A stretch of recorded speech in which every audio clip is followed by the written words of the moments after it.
سلام البنات، اليوم راني رجعت لكم فيديو جديد ووصفه جديده. درت لكم وصفه الكسره المحشيه، مي هذه الخطره درتها لكم في الفرن. يعني درتها لكم من قبل في الطاجين، درتها مطلوع كما نقولوا حنايا في الشرق، كسره خميره وهي محشيه. ودرت لكم رخصاص، درتها تاع السميد ودرت تاع الفرينه. هذه المره درتها لكم بالسميد. طيبتها في الكويزينيار كما تقدروا تطيبوها في الفور. تابعوا الفيديو للاخير. كما تقدروا يعني تعتمدوا هذه الوصفه نتاع الكسره ككسره يعني عادي بلا ما تحشيوها، تجي بزاف خفيفه ومثقبه. درتها لكم من قبل، مي راهو فيديو شوي قديم، قلت انا نعطيكم باش تستفادوا. اللي بغات كسره ترافقها مع مأكولاتها، يعني كسره عاديه تعتمد على هذه الوصفه، واللي بغات ديرها محشيه تجرب الوصفه تاعي. تابعوا الفيديو للأخير، ومشاهدة ممتعة. لأول مرة تزور قناتي تشترك في القناة وتفعل الجرس ليصلها كل جديد.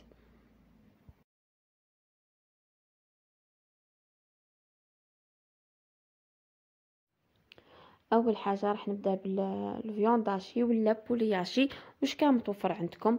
أنا لهنا قصيت ولا ربيت في الخشين نص حبة تاع بصل، نقليها شوية في شوية تاع مارغرين ولا شوية زيت.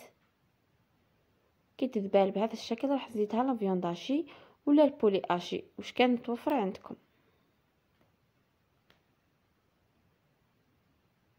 يعني هذا الحشو كامل تعرفوه كيما الحشو تاع البوراك عادي، مي فيه خطوه ثانيه اللي حنزيدوا له لاصوص طوماط ولا شكشوكه، كل واحد واش يشتي يزيد. كان اللي يشتي البصله والمكونات شوي خشان يعني تجي كي الشكشوكه، وكان اللي ما يشتيش البصله تبان ينقص من الكونتيتي تاع البصله ويربيها ويخدمها صوص طوماط ويخلطها مع هذا الفيونداشي. دوك راني زدت توابل للحم بعد ما فتو، شويه كزبر، راس الحانوت، فلفل الكحل وفلفل الاحمر. ديروا التوابل اللي تبغيوهم في اللحم. كي قريب يطيب اللحم نملحو ونزيد له سنه تاع ثوم رابيين وشويه دبشه ومعدنوس. يعني من الافضل ديروا الدبشه، كي عاد راح نديروا له لاصوص طوماط. للوصفه تاع الكسره راح نكيب البول تاع الجاري، كل بول ديروا له مغرفه صغيره، هذيك تاع الديسير تاع الحليب مش صغيره طول، مغرفه تاع خميره، مغرفه ممسوحه ولا نص مغرفه تاع السكر ونص مغرفه تاع الملح، ونديروا له مغرفه تاع الزيت. انا لهنا درت 2 كيلات ونص من السميد، ودرت 2 مغارف ونص تاع خميره، 2 مغارف ونص سكر، ومغرفه مش معمره تاع الملح. وراح ندير 4 مغارف تاع الزيت. الزيت من بعد كي نعجن راح نستعين بها من الاخر، نزيد هكاك مغرفه. عليها درت لهنا غير 4 مغارف.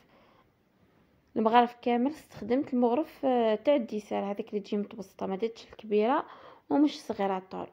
وراح نعجنها بالماء الدافي. لان طريقه العجن راني كوبيت بزاف، يعني ما تولهتش، لقيت ذرعيه كامل يبانوا كوبيت. يعني تعجنوا غير بشويه باليبوسيه من الاول، تكون لاباطنا شايحه، ما ديروهاش جاريه بزاف.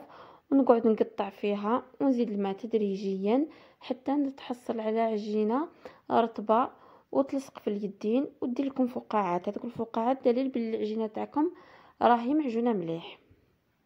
وتعجنوها غير بالتقطع كما راكم تشوفوا، سواء بالكفين تاع اليد، يعني تقطعوا بالكفين تاع يديكم، ولا تقطعوها هكا كما راني نقطع انا بهذه الطريقه. انا ساعه نقطع هكا، ساعه نقطع بالكوف يدي، حتى كما قلت لكم تحصلوا على عجينه طريه تلصق في اليدين وفيها الفقاعات.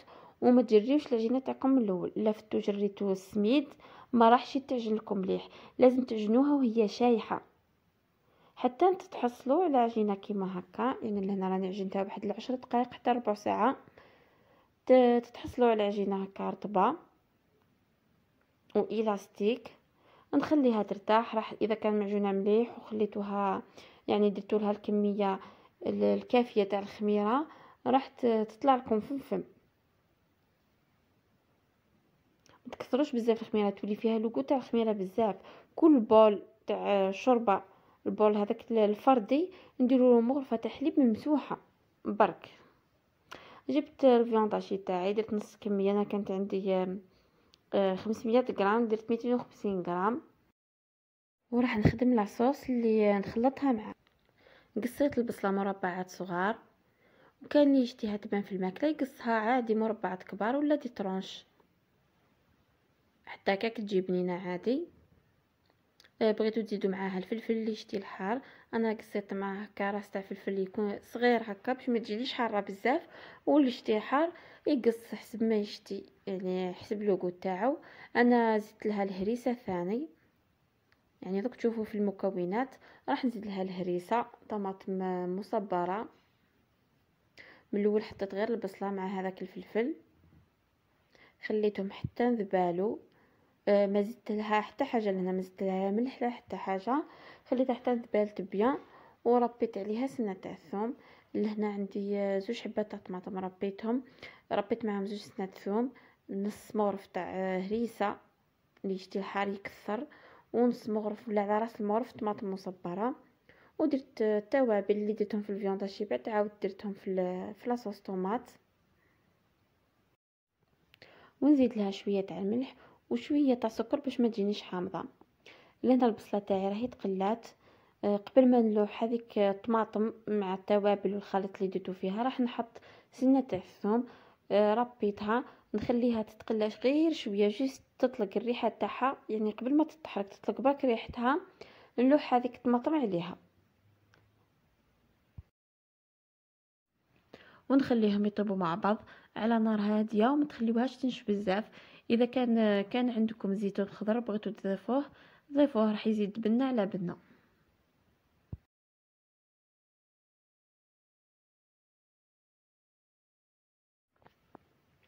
الكسره تاعي بعد ما طلعت وضاعف الحجم تاعها، راح نشكلها كريات صغار. انا كما قلت لكم دارت لي 4 قرصات، يعني شكلت 8 كريات صغار. ادهنوا يديكم بشويه تاع مارغرين ولا شويه تاع زيت باه ما تلصق لكمش، قاعد لاباط كما قلت لكم هاي تلصق في اليد. وراح نشكلها كيما هكا، درتهم كريات صغار. واذا كان حديروها كسره عادي ديروا 4 يبول يكونوا شويه كبار. بعد ما طابت لاصوص تاعي راح نخلطها مع هذاك الفيونداشي.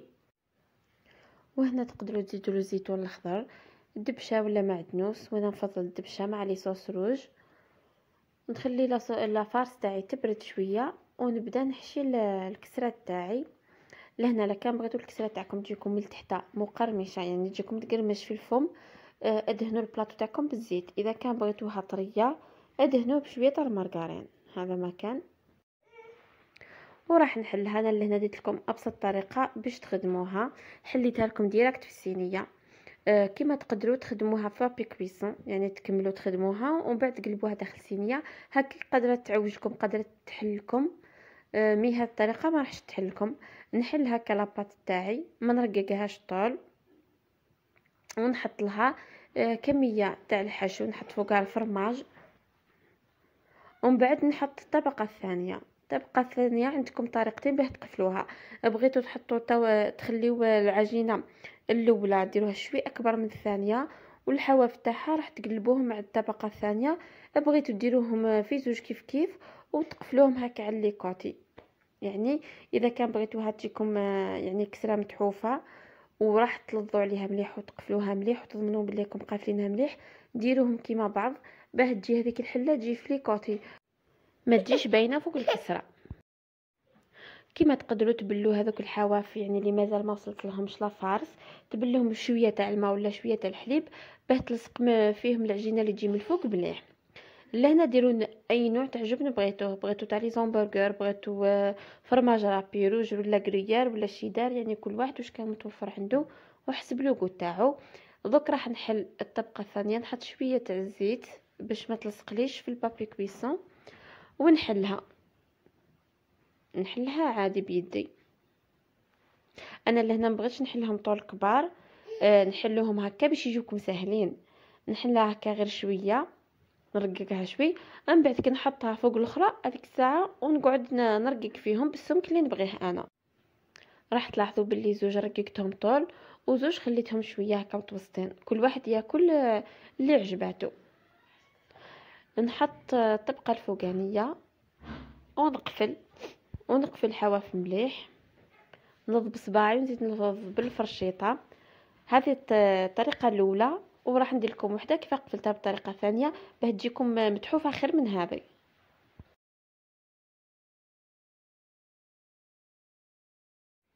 بعد ما نحلها راح ندهنها بشويه تاع الحليب يكون بدرجه حراره الغرفه. اذا كان خرجتوه من الفريجيدار دفيوه شويه وثقبوها بالفرشيطه وخليوها تعاود ترتاح شويه، يعني تطلع شويه وطيبوها.